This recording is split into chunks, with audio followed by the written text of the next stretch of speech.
Hello friends, in today's video we are starting with the properties of determinants. So our first property is the value of the determinant will be 0 if any one row or any column is 0. आप देख रहे हैं इसमें जो first row है वो क्या है, 0 है, तो इसलिए इस डिटर्मिनेंट की वैल्यू कैसी आएगी, 0। देखिए इसमें सोचने वाली बात नहीं है, क्योंकि जब आपके पास एक रो या कॉलम में 0 होगा तो whenever you expand the determinant तो 0 is multiplying with all all their cofactors, है ना। Zero will multiplied with all its cofactors, तो इस वजह से क्या होगा, इस डिटर्मिनेंट की वैल्यू क्या आएगी, 0 आएगी। तो this is our first property. अगर एक रो या एक कॉलम 0 हुआ तो वैल्यू ऑफ द डिटर्मिनेंट क्या होती है, 0 होती है।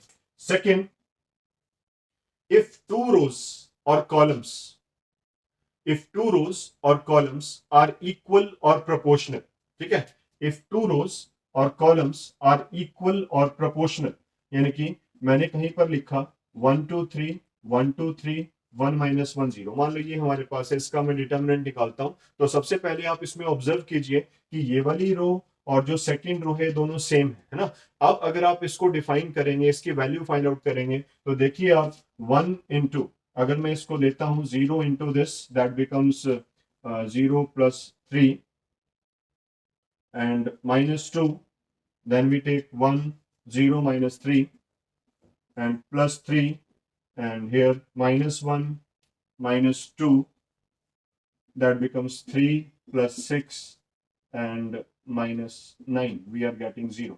तो आपने क्या देखा कि अगर किसी भी कि कोई भी टू रोज सेम है, इसी तरीके से कोई भी टू कॉलम सेम है, तो value of the determinant is again 0। तो 0 बनाने के लिए डिटर्मिनेंट को हमारे पास टू प्रॉपर्टीज हो गई, है ना। या तो ऐसा हो जाए कोई एक रो 0 हो जाए डिटर्मिनेंट में, या एक कॉलम 0 हो जाए, या फिर जब आप क्वेश्चंस करेंगे ऐसा हो जाए कि टू रोज इक्वल आ जाए।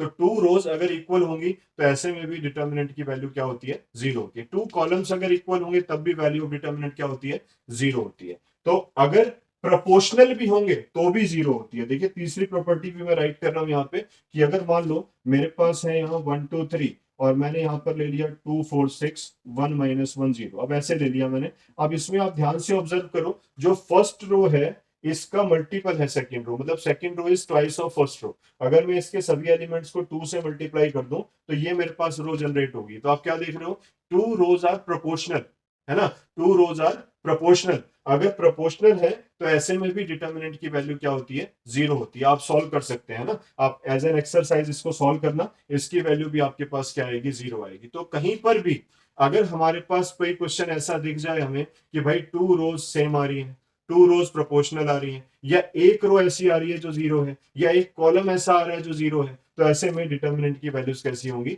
0 होंगी। तो ये हमारी थ्री प्रॉपर्टीज हैं जिनसे हम किसी भी डिटर्मिनेंट को क्या कर सकते हैं, 0 कर सकते हैं। अब एक बात और मैं देखता हूं, अगर मान लो कोई स्क्यू सिमेट्रिक मैट्रिक्स हमारे पास आ जाए, कैसी आ जाए, स्क्यू सिमेट्रिक मैट्रिक्स, मैं चेक करके देखता हूं। सपोज मेरे पास ये एक स्क्यू सिमेट्रिक मैट्रिक्स है, मैंने यहां पर तो ले लिया चलो 0 0, यहां पर मैं जो लिखूंगा उसका नेगेटिव एलिमेंट यहां पर लिखूंगा, यहां जो लिखूंगा उसका नेगेटिव एलिमेंट यहां पर लिखूंगा, यहां जो लिखूंगा इसका नेगेटिव एलिमेंट यहां पर लिखूंगा, क्योंकि आपको पता है कि A transpose is equal to minus A की प्रॉपर्टी फॉलो होती है स्क्यू सिमेट्रिक के अंदर। तो A transpose is equal to minus A अगर है तो फिर ऐसे में आप चेक कीजिए 0 इंटू दैट इज 0 प्लस 1, और फिर माइनस 4 इंटू, अगर मैं फर्स्ट रो से एक्सपेंशन लेता हूं तो 0 plus 2 and minus 2 with minus 4 minus 0, we are getting 0 here, minus 8 and plus 8, what we are getting, 0। भाई एक और प्रॉपर्टी मिल गई, है ना।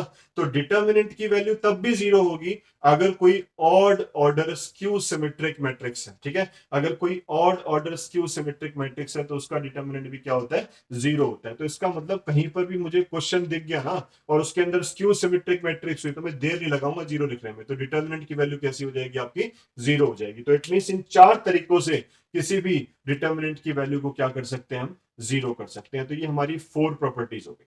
Now fifth property is A transpose determinant is always equals to determinant of A। मान लीजिए आपने एक मैट्रिक्स ली, उसका डिटर्मिनेंट निकाला, फिर आपने उसका ट्रांसपोज लिया, उसका भी डिटर्मिनेंट निकाला, तो वैल्यू कैसी आती है, सेम आती है। मैं 2 by 2 का एक एग्जांपल लेता हूं आपके लिए। दैट इज सपोज मेरे पास ये एक मैट्रिक्स है 3 and we are taking the determinant of this that is 3 + 2 5 और अगर हम ए ट्रांसपोज ले लें तो what will happen 1 2 -1 3 and A transpose का डिटर्मिनेंट क्या आएगा आपका 3 + 2 अगेन 5 तो you are observing that A transpose determinant is equals to determinant of A. This is our fifth property. कभी भी किसी भी मैट्रिक्स का अगर हम ट्रांसपोज लें उसका डिटर्मिनेंट लें या फिर सेम जो मैट्रिक्स आपको गिवन है उसका ट्रांसपोज लें तो उन दोनों की वैल्यूज हमेशा इक्वल होती है। सिक्स प्रॉपर्टीज, अगर कहीं पर कोई डिटर्मिनेंट आपको दे रखा है और वो एक डायगोनल मैट्रिक्स है, कैसी है? डायगोनल मैट्रिक्स है। देखिए इसमें सपोज मैंने कहीं पर लिखा A B C and all other elements are zero.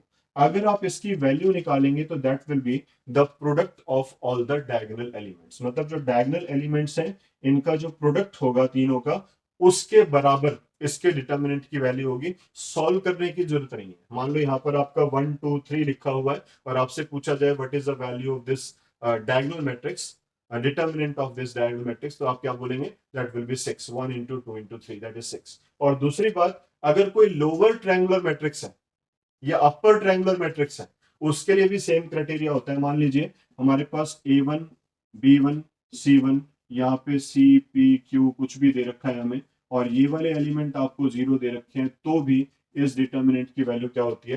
Product of the diagonal elements. तो हमें यहाँ पर ये दो प्रॉपर्टीज जो हैं इनसे हम डायरेक्टली देखकर या तो इस टाइप की मैट्रिक्स हो मतलब डायगोनल मैट्रिक्स हो या फिर वो अपर ट्रायंगुलर या लोअर ट्रायंगुलर मैट्रिक्स हो उसका डिटर्मिनेंट क्या होता है? सिंपल इसके जो डायगोनल एलिमेंट्स हैं उनको आपने क्या कर देना है? मल्टीप्लाई कर देना है। तो आपको क्या मिल जाएगा? Value of the matrix. ठीक है, the value of the determinants remain same, either we have to change interchange the adjacent two rows और एडजेसेंट टू कॉलम्स। ठीक है, टू कॉलम्स या फिर टू रोज एडजेसेंट होने चाहिए। अगर हम उनको इंटरचेंज कर दें तो उस केस में भी value of the determinant remain same but it changes by negative sign. It changes by negative sign. What is the meaning of this? Suppose हमारे पास ये एक मैट्रिक्स है -1 2 1 3 -1 0 1। अगर मैंने इसका डिटर्मिनेंट निकाला, देखिए मैं इसका डिटर्मिनेंट फाइंड आउट कर रहा हूं। सपोज ए डिटर्मिनेंट हमने फाइंड आउट किया और हमारे पास इसका डिटर्मिनेंट है 1 × that is 1 -1 × 2 5 and -1 × 0 + 1 that becomes 1 -5 -1 that is -5। अब एक काम करता हूं मैं इसको इंटरचेंज कर देता हूं 2 1 3 1 1 -1 -1 0 1। Basically it is an activity है ना। तो आप डिटर्मिनेंट को आप इधर उधर करते रहो, उसके एलिमेंट्स आप इधर उधर करते रहो, देखते रहो ऑब्जर्व क्या क्या होता है ना, तो कुछ ना कुछ आपको रिजल्ट मिलेगा उससे। तो हमने क्या किया, इसको इधर कर दिया। अब मैं इसको निकाल कर देखता हूं 2 × 1 -1 × 1 minus this 1 and +3 × 0 minus this, it is +1। so what we are getting that is also 5। तो देखिए यहां पर तो -5 वैल्यू आ रही है और यहां पर कैसी आ रही है? 5 आ रही है। तो हमने क्या ऑब्जर्व किया कि जब मैंने इसको ऊपर लिखा मतलब मैंने इंटरचेंज कर दिया इन दोनों को कि ये वाली रो मैंने नीचे लिखी और ये ऊपर लिखी, तो मुझे क्या मिल रहा है? यहाँ पर -5 वैल्यू थी, यहाँ पर 5 थी। इसका रीजन क्या हुआ? क्यों हुआ ऐसा? ऐसा इसलिए हुआ जब मैंने आपको कोफैक्टर की स्कीम बताई थी, वो क्या थी? कोफैक्टर्स की साइन स्कीम ये होती है ना। जब कोफैक्टर्स की साइन स्कीम ये होती है तो अगर मैं इसको ऊपर ले जाऊंगा और इसको नीचे ले जाऊंगा तो क्या होगा? फिर जहां पर पॉजिटिव साइन था वहां नेगेटिव हो जाएगा, जहां नेगेटिव है वहां पे पॉजिटिव हो जाएगा। तो इस वजह से ऐसा होता है कि जो वैल्यू ऑफ द डिटर्मिनेंट है वो तो सेम रहती है बट क्या हो जाता है? साइन चेंज हो जाता है। तो इसलिए डिटर्मिनेंट का साइन चेंज कर दें अगर हम दो रोज को या दो कॉलम्स को इंटरचेंज करें। शर्त है वो एडजेसेंट होने चाहिए। मतलब ऐसा नहीं कि अगर मैं इन दोनों को इंटरचेंज कर दूं, मान लो ये वाली दोनों रोज मैंने इंटरचेंज कर दी तो फिर कोई इंपैक्ट नहीं होगा, मतलब सेम वैल्यू आएगी डिटर्मिनेंट की। क्यों? क्योंकि इसके कोफैक्टर्स और इसके कोफैक्टर्स की साइन स्कीम सेम है। तो जिनकी साइन स्कीम सेम है, अगर आप उनको इंटरचेंज करोगे तो कोई इंपैक्ट नहीं होगा, बट अगर एडजेसेंट है तो उस केस में क्या होगा, इंटरचेंज करने पर माइनस साइन आपका बाहर आएगा। इसके बाद देखिए, इस टाइप के हमने ऑपरेशंस किए थे, are I changes into are I plus के टाइम्स ऑफ आर जे, जब हमने inverse of the matrix discuss किया था, या सी आई चेंजेस इनटू सी आई प्लस के टाइम्स ऑफ सी जे। तो इस टाइप के अगर हम ऑपरेशंस मैट्रिक्स के ऊपर अप्लाई करें, मतलब डिटर्मिनेंट के ऊपर अप्लाई करें, ठीक है, डिटर्मिनेंट्स के ऊपर अप्लाई करें, तो भी डिटर्मिनेंट की वैल्यूज जो होती हैं वो सेम रहती है। मतलब इस टाइप के ऑपरेशंस पर भी डिटर्मिनेंट की वैल्यू पर इंपैक्ट नहीं होता, उसमें कोई भी डिफरेंस नहीं आता। ठीक है, तो आप समझदार हैं, आपको पता है कि ऑपरेशंस किस तरीके से इंप्लीमेंट कर रहे हैं, तो ये प्रॉपर्टी भी आपको ध्यान रखनी है कि इस टाइप के ऑपरेशंस का भी डिटर्मिनेंट की वैल्यू पर कोई इफेक्ट नहीं होता। पर एक बात और हम समझेंगे कि सपोज हमें एक मैट्रिक्स दे रखी है, इसमें आपके पास मान लेते हैं 3 4 ये एलिमेंट है आपके पास। ठीक है, आप ध्यान से समझिएगा, मैं इस मैट्रिक्स को 2 से मल्टीप्लाई कर देता हूं तो क्या होगा, 2 4 6 8, that is the next property basically. तो 2a अगर मैं लेता हूं तो ये एलिमेंट्स आपके पास आएंगे। अब एक काम करता हूं, मैं इसका डिटर्मिनेंट लेता हूं, what will happen, 4 minus 6 that is -2। अब मैं एक काम करता हूं, इसका डिटर्मिनेंट लेता हूं, 2a determinant that is 16 minus 24 that is -8।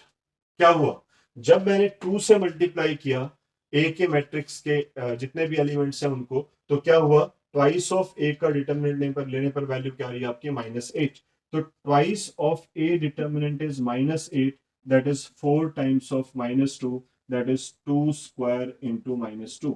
2 square का मतलब क्या हो गया, 2 स्क्वायर का मतलब हो गया कि जो आपने एलिमेंट मल्टीप्लाई किया था उसका स्क्वायर। तो 2 square into determinant of A. It means twice of A determinant is 2 square with determinant of A, means इससे हमें एक कंडीशन जनरेट होती है, k a times of determinant is k to the power n into determinant of A। मतलब अगर कोई भी constant A matrix के साथ मल्टीप्लाई किया जाए और उसका डिटर्मिनेंट लिया जाए, तो that will be k raised to the power n into determinant of A, चाहे वो 3/3 की मैट्रिक्स हो, चाहे वो 4/4 की मैट्रिक्स हो। शायद हमने इसके बारे में हमारी लास्ट वीडियो में डिटर्मिनेंट के अंदर भी डिस्कस किया था, but now we are discussing the properties of determinants, इसलिए मैंने फिर से आपको बताया कि k A times of determinant of A is k raise to the power n into determinant of A, right.